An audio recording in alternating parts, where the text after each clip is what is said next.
Hi there, I am Jen Lafine from Jen Lafine Coaching. And if you have found yourself stuck in the spiral of confusion lately, I've got a really cool journaling trick that can get you unstuck. And that's what I want to share with you today on this video. So this is, and I'm going to be doing some journaling work with you here in just a minute.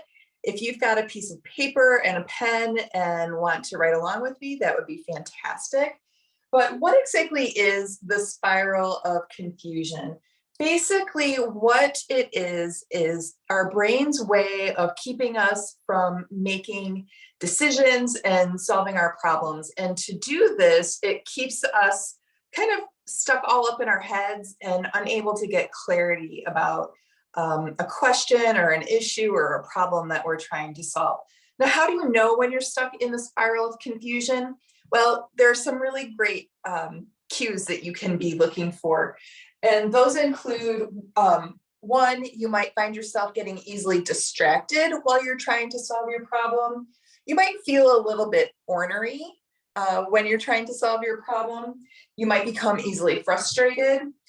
One way I know that I'm stuck in the spiral of confusion is my thinking just gets kind of fuzzy. So as I'm trying to think of solutions to my problem, like I feel like I just can't pull specific thoughts out of me. I have trouble focusing. And this is a big one, this last one. I don't know if you can read it or not, but it says judgy thoughts. And what I mean by that is when I do pull an idea out of my head, a possible solution, right away my inner judge kicks in and is like, oh no, that's not going to work. So if you are feeling any of these feelings or having any of these thoughts and you're just not able to move forward to solve your problem, there's a good chance you're stuck in the spiral of confusion. Now, the reason that we get stuck in that spiral is because our primal brain likes to keep us confused. The primal brain's job is to keep us safe, keep us lazy, and keep us tucked inside our comfort cave. And so when we go out and try to solve our problems, we are essentially leaving our comfort cave. And the primal brain doesn't like that. So as a response, it sends all these cues of confusion to you so that you don't take action on anything. So I'm going to do a little live journaling with you and show you a trick that I like to use to get myself off the spiral. And I have been working with clients these past couple of weeks on this specific journaling activity, and they have found great success. So I'm hoping it might work for you too. So I am dealing with a issue. I have a good friend who's going through a major life trauma right now. And I've been really struggling with thinking of ways that I can help her. Again, my brain doesn't necessarily want me to think of specific things that I can do to help her because it might, again, involve me leaving my comfort cave. So what I want to do is I want to sit down with my journal. And so I just put a piece of paper up here to show you. And I want to begin by stating like what my question is. So my question right now is, what ways can I help my friend? Okay. So at the top of your paper, what you would do is you would write the question that you're trying to get some answers for. Then what I want you to do is number your paper 1 to 30. Okay. And then what you're going to do is you are going to sit and journal until you come up with 30 things that you can do to solve your problem, to get your answers, whatever that is. So I'm going to do a few here with you now so you can see what I'm talking about.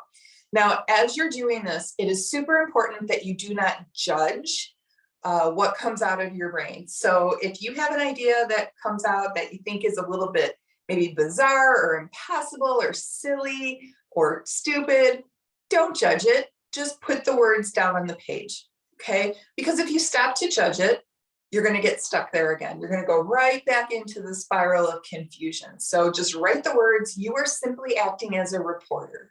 We're not here to judge. So thinking of some ways that I could support my friend, I could bring them dinner.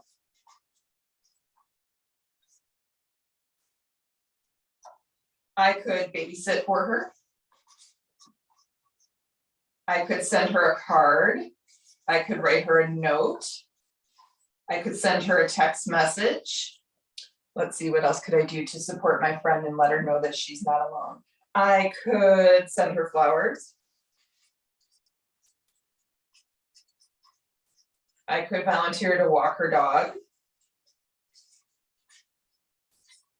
I could bake her cookies. I could take her out for coffee. I could, what else could I do? I could bring her over a care basket.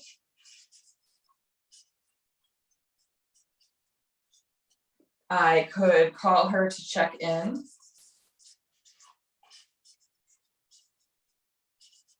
I could offer to listen only without talking back or offering any of my thoughts, just giving her the space to be able to think. I could, let's see, let me read back over my list. Bring dinner, babysit, card, note, text, send flowers, walk dog, cookies, coffee. Oh, we could do some landscaping around her house for her.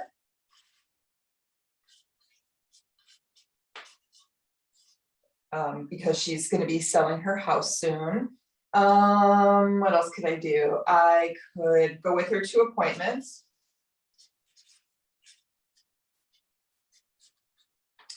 I could check in with her kids so she doesn't have to worry about them.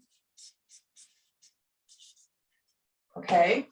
You can tell, like, I got to number probably about 9, and then it started getting a little difficult to start thinking of things. And at this point, my brain was telling me, there's nothing more you can do. You've come up with 8, pick one of those. Okay. Those are my surface level thoughts. By forcing myself to go to 30, I'm going to get into those deeper thoughts. You can see, like, I was really struggling down here. Right? But for the sake of time, I'm not going to go through and do the last 15. But I can tell you, if I was to sit here until I got to 30, I would come up with 30 ideas. Okay. And those would be deep, well thought out answers. And by doing this number, this 30, I'm showing my brain that it's wrong, because my brain is telling me, you can't think of anything. There's no way you can help your neighbor. Now I can say, well, I've got 30 things that I could do to help my neighbor. So what I then would want to do, the next step, is to take your journal page and to take action, to pick one item. So I'm going to say, I'm going to bake her some cookies, right? And taking action is going to help me feel better. It's going to help my friend feel better. And it's going to prove to my brain that it's not always the boss of me. So I hope this journaling strategy helps you. If you find yourself stuck in the spiral of confusion, this is an excellent way to get out of it.